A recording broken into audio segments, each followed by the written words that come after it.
تلاوت کلام پاک کی آیت کریمہ تلاوت کیے، فرمان علی شان ہے والذین یبیتون لربہم سجدا وقیاما، وہ لوگ جو کہ راتیں گزارتے تھے اپنے رب کے لیے سجدہ کرتے ہوئے، قیام کرتے ہوئے۔ بہت اچھا۔ دل کی بات اس لیے کرتے ہیں کہ بھئی جو مین چیز ہے اس سے ہم اور آپ دور چلے جا رہے ہیں، ان چیزوں کو سمجھنا ہوگا۔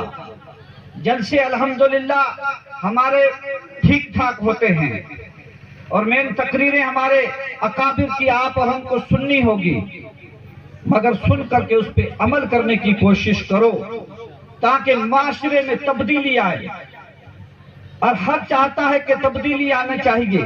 آج سرکاریں چاہتی ہے کہ تبدیلی آنی چاہیے، علماء کرام بھی چاہتے ہیں کہ ہماری عوام میں تبدیلی آنی چاہیے، اور تبدیلی اس بات کی ہونی چاہیے کہ جس بات سے کامیابی ملے وہ چیز ہمارے سینے میں اتر جائے، ہمارے روح میں اتر جائے، تاکہ ہم آج دنیا میں رہیں تو بھی خوش رہیں۔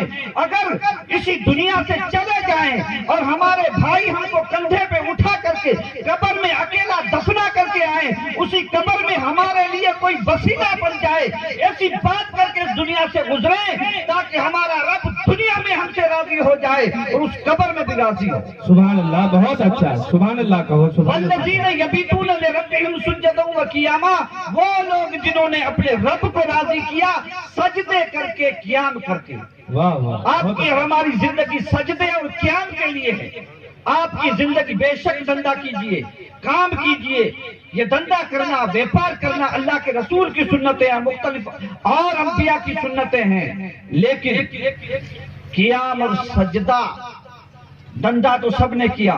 میں بہاؤالدین زکریا ملتانی رحمت اللہ علیہ کی دربار سے وابستہ ہوں، ان دربار سے مرید ہوں۔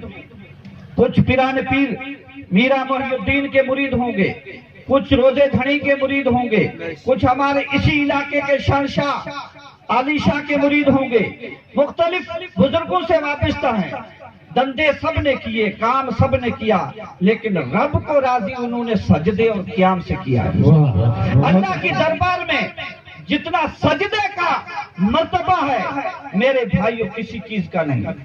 ہاتھ ہم ہمارے علماء کے چوم سکتے ہیں، پاؤں پہ ہاتھ رکھ کے ہمارے بزرگوں کے لیے ہم عزت کر سکتے ہیں، تھوڑا بہت سلام ہم کسی اور کے لیے کر سکتے ہیں، لیکن اللہ تبارک و تعالیٰ نے اس پیشانی کو، اس سر کو وہ مرتبہ دیا ہے کہ جنہوں نے یہ سر جھکا دیا وہ خود اتنا بلند و بالا ہو جاتا ہے کہ سر جھکانے والا، قیام کرنے والا، رات کو اللہ کی راہ میں کھڑا ہو کر کے عبادت کرنے والا دنیا کا شہنشاہ بن کے نکلتا ہے، پوری دنیا اسے یاد کرتی ہے۔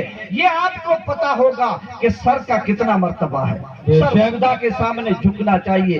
ارے یار یہ سر، اس سر کے اوپر ایک صافہ باندھتے ہیں، صافہ باندھ کر کے اسی صافے کا کتنا مرتبہ ہے۔ صافہ اگر چارپائی پہ رکھا ہوا ہے، الماری میں رکھا ہوا ہے، اس کی اتنی قدر نہیں ہے۔ جب سر پہ اس صافے کو باندھتے ہیں، ہمارے ہزاروں بھائی آپس میں لڑتے ہیں، جھگڑا ہوتا ہے، پنچایتی میں ایک انسان جاتا ہے، نماز نہیں پڑھتا، چہرے پہ داڑھی نہیں ہے، شریعت مصطفیٰ کی پرواہ نہیں، خود کو پٹیل کہلواتا ہے۔ ارے اس پٹیل کا کرشمہ نہیں ہے، اس صافے اور سر کا کرشمہ ہے۔ اللہ نے اس سر کو اس لیے پیدا کیا، وہ بندہ یہ تیرا دل ہے، اس دل کے اندر مدینے کے تاجدار کی محبت ہونی چاہیے، اور یہ سر تمہارا اگر اس دنیا کے سامنے کسی کے سامنے جھکے گا وہ تیری رب کے سامنے جھکے گا۔ نعرہ تکبیر، نعرہ رسالت۔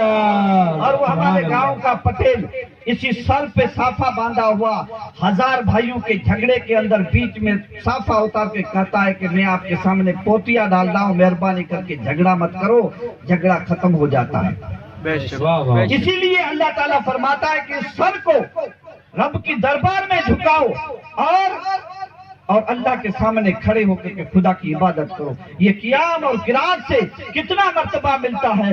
ایسے نہیں آج آپ کہتے ہیں ہم مسلمان ہیں, ہم کہتے ہیں ہم مسلمان ہیں. اس کا مسلمانی نام ہے.